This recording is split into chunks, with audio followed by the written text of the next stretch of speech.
Hello, students and others. Today I'm coming to you to read Inky the Octopus, and I'm reading this through the Sora program through our Library Learn page. So the words are by Aaron Gundelsberger, and the art is by David Leonard, and this is based on a real-life aquatic escape. So this is based on a true story, and it's called Inky the Octopus. I live in a world of see-through walls in a tank with a lockdown lid. I'm fed like a king 3 meals a day of lobster, shrimp, and squid.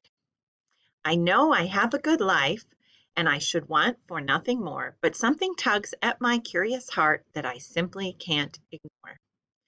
Out of this tank, I must be free. I must explore the open sea. I've always liked eight-armed charades and seaweed hide and seek. I've had fun playing gravel hockey and tentacle tag each week. But I long to see a brand new world of plants and rocks and fish. Discovering things I've never known has become my only wish.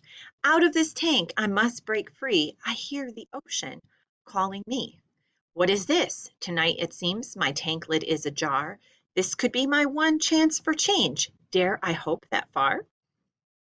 I tell my tank mate Blotchy we should bid our tank adieu. I'll tell him we'll be happier exploring someplace new. Blotchy says he'd rather stay within his comfy home. He doesn't feel the pull to see the far and great unknown. And so this quest I must take on is one I'll take alone. I'll be a solo traveler when I set off to roam. Out of this tank I must break free. My heart flies to the open sea. Here I go to the top of the tank. I slide one arm outside. The air in the room feels dry and cool. The space feels free and wide. I lift through arms 2, 3, and 4. Next 5, 6, 7, and 8. My head is last, and then I'm sliding down the tank's glass plate.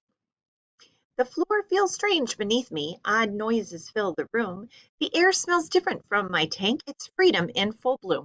I sneak across the rough wood floor as fast as I can go. My 8 arms latch and then release. My sense of excitement grows. But can I leave my life, my friends, and all I've ever known? My hearts say yes. Today's the day to strike out on my own.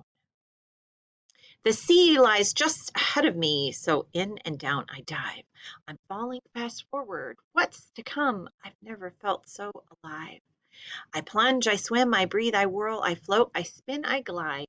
I'll follow my heart wherever it leads. I'll travel far and wide.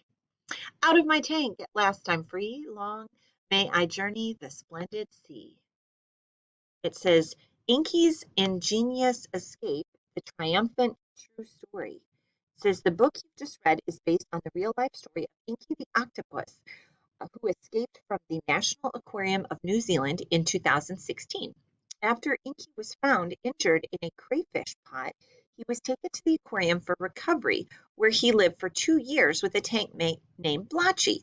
One night, the lid of Inky's tank was left slightly open by mistake, and based on arm prints found on the floor, the next morning, workers at the aquarium believe Inky squeezed through the opening in his tank, slid down the side, and slithered across the floor. Octopuses like Inky are nimble contortionists able to pass through openings as small as a coin. The only explanation for Inky's escape is that once free of his tank, he squeezed through an even smaller opening, a drain hole only 6 inches wide, and miraculously made it out to sea. Inky left his tank mate Blotchy behind in favor of the challenge and allure of the escape. He didn't even leave us a message, the aquarium manager said. Escape artists and marine biologists alike hope this Houdini of the sea is now happily swimming across the open ocean. And it says about the aquarium, Inky's former home at the National Aquarium of New Zealand in Napier was the country's first aquarium, with its beginning stretching back in 1956. Today, this aquarium is home to over 100 diverse animals from New Zealand and around the world. And with the goal of protecting natural habitats and biodiversity, the aquarium works closely with scientists, schools, and the community. And it mentions other octopuses, like Otto. It says one night in the Sea Star Aquarium in Codberg, Germany in 2008, all the lights went out and the electricity was fixed in the morning. But it went out again the next night and the next. And the aquarium workers settled in for an all-night stakeout. the culprit, an octopus named Otto. The workers had trained Otto to squirt water at visitors, and Otto figured out that he could put the skill to another use, squirting water at the light above his tank to turn off all the lights. Otto was also known to enjoy playing with a chessboard until he grew bored of it and tossed it away right out of the aquarium. And there's Flo. And in 2009, an octopus at the Santa Monica Pier Aquarium in California flooded the aquarium with about 200 gallons of seawater. The relatively small but very handy octopus Flo took apart a water valve in her tank, letting seawater pour for about 10 hours until the first aquarium worker arrived at the scene of the crime. And Sid the octopus tried escaping the Portobello Aquarium in New Zealand several times before the aquarium workers decided to release him back into the open waters in 2009. This aquarium is no stranger to sneaky octopuses. Sid's predecessor, named Harry for Harry Houdini, used to sneak out of his tank to eat crayfish from the neighboring tank. Workers originally thought that the missing crayfish was a prank perpetrated by biology students until Harry was caught replacing the lid on the crayfish tank and returning to his own tank. Are you squidding me? Oh, it looks like there's lots of information. I am probably going to cut this video short, but if you want to learn more about this or check this book out yourself, you will find it in the Sora app.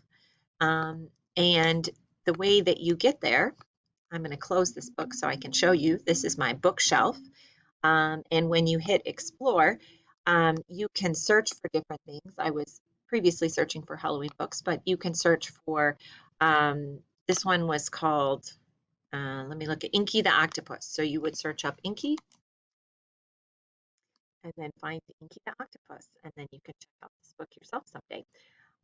And then since I'm done reading it to you all, I can return it. I can hit options and I can hit the word return and then return again. And now someone else has a chance to read it.